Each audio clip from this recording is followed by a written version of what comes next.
দেশের প্রশাসনিক প্রাণকেন্দ্রের সচিবালয়ে ভয়াবহ অগ্নিকাণ্ডের ঘটনা ঘটে। এতে বেশ কয়েকটি মন্ত্রণালয়ের গুরুত্বপূর্ণ নথি পড়ে ছাই হয়ে যায়। এর কয়েক ঘন্টা আগে বুধবার মধ্যরাতে আরেকটি ভয়াবহ আগুনকাণ্ডের ঘটনা ঘটে। সেটি রাজধানীর ইস্কাটন এলাকায় সচিব নিবাসে। ফায়ার সার্ভিসের 2টি ইউনিট ঘটনাস্থলে গিয়ে আগুন নিয়ন্ত্রণে আনেন। বৃহস্পতিবার ২৬ ডিসেম্বর ফায়ার সার্ভিসের মিডিয়া সেলের কর্মকর্তা তালহা বিন জসিম এ তথ্য নিশ্চিত করেন।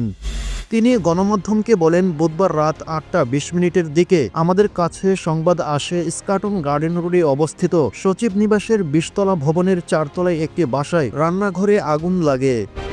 পরে ঘটনাস্থলে সিদ্দিক বাজার ফায়ার স্টেশনের 2টি ইউনিট গিয়ে আগুন নিয়ন্ত্রণে আনেন। প্রাথমিকভাবে আগুন লাগার কারণ জানা যায়নি। এছাড়া এ আগুনে কেউ হতাহত হননি। এ ঘটনার পর সচিবালয়ে আগুনকাণ্ডের ঘটনা ঘটে। রাত 1টা 52 মিনিটে সচিবালয়ে আগুন লাগার খবর পায় ফায়ার সার্ভিস ইউনিট। সচিবালয়ে অবস্থিত ফায়ার সার্ভিসের ইউনিটটি আগুন নিয়ন্ত্রণের চেষ্টা করে রাত 1টা 45 মিনিট থেকে। আগুনের তীব্রতা বৃদ্ধি পেয়ে গেলে একে একে 19টি ইউনিট ঘটনাস্থলে পৌঁছান। 6 ঘন্টার প্রচেষ্টায় সকাল 8টা 5 মিনিটে আগুন নিয়ন্ত্রণে আসে। তবে তার আগে অনেক গুরুত্বপূর্ণ নথি পড়ে ছাই হয়ে যায়।